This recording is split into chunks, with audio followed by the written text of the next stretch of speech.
Alright, so how's it going everybody? Hope you're all doing well and great. And today we're taking a look at a $1,300 gaming PC with the RX 7900 XT. So in case you don't know, the RX 7900 XT right now is on sale. It's for around $700 flat. And a lot of people are still gravitating towards the 7900 XT and some of the high VRAM GPUs like the 7800 XT for example, over something like the RTX 4070 Super, which is actually a pretty surprisingly good value for money. And the performance it provides is pretty much comparable to the 4070 Ti. So you're getting a 4070 Ti for $100 less. But yeah, people really are not gravitating towards that. Maybe the 4070 Ti in the first place was bad value, but I never saw that actually. But yeah, the 7900 XT really brings out one of the best performances. I mean, the fastest $700 GPU right now, the 7900 XT, and the 4070 Ti, if anywhere near dropping soon, you know, it wouldn't be that far in terms of performance. So yeah, if you like the video, press that like button, and if you really want to help me, it would take me, you know, it will go a long way if you decided to buy the PC parts from the links in the description. And without wasting any more time, let's get to the parts. Now the CPU, we have two options. It depends on whether you want to wait or not. You can get the Ryzen 5 7600. This one goes for around $205 brand new with a cooler included that you need for gaming. You know, you don't need anything more higher end than that.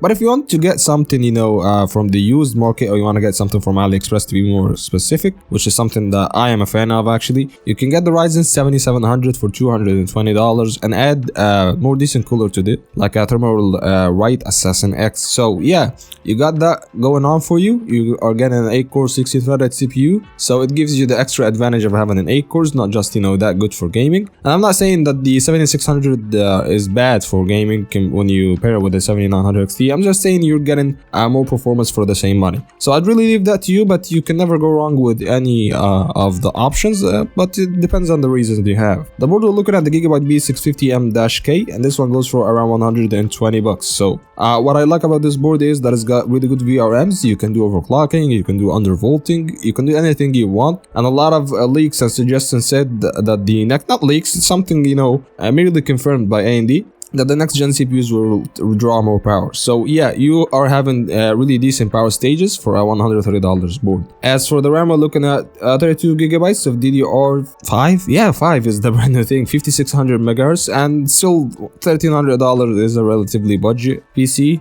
for the way the inflation is going. And if you want a decent 4K PC, I guess it gets the job done. And yeah, we are looking at everything. It's got 5600 megahertz, 32 gigs. It gets the job done, you know. The RAM, the SSD, I mean, we are taking, prices are rising up with SSDs right now, but we're still looking at 1TB PCI Engine for SSD. That goes for around $60 right now. I really am not keeping up with the prices, but I'd assume it's actually around the price. So yeah, we're getting fast boot up times, Gen 4, really good loading speeds, and yeah.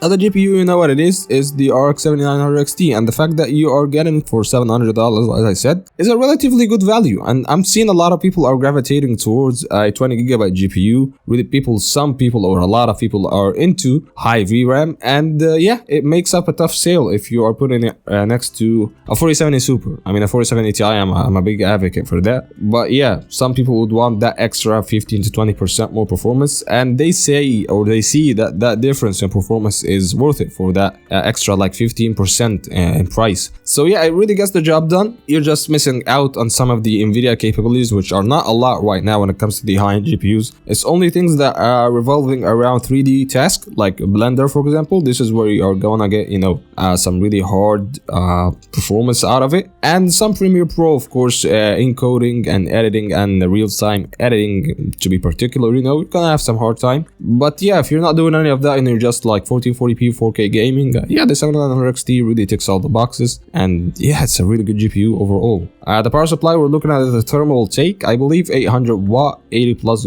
bronze rated power supply. I'll try to chip in a more beefier power supply than that, but yeah, 800 watts seems to get the job done. And the Ryzen CPUs in general only consume 65 watts, so the whole PC wouldn't go over 450. And of course, you're gonna do over undervolting, you're gonna do some optimization to get these numbers down, because come on, 300 watts for a GPU consumption is a lot. And the case we're looking at the NZXT H5 Flow, this will wrap up the PC PC budget to around $1,350, but it's for a good cause. And the H5 Flow RGB's got really good fans in it, got really good looking case. I like the black color to be more specific, so yeah, you really cannot go wrong. And as I told you, check out the links in the description if you want to see these PC parts. I guess this is a really good, well-rounded PC. And if you like the video, press on that like button. If you want to see more, visit that and subscribe. I'll see you in the next one. Peace.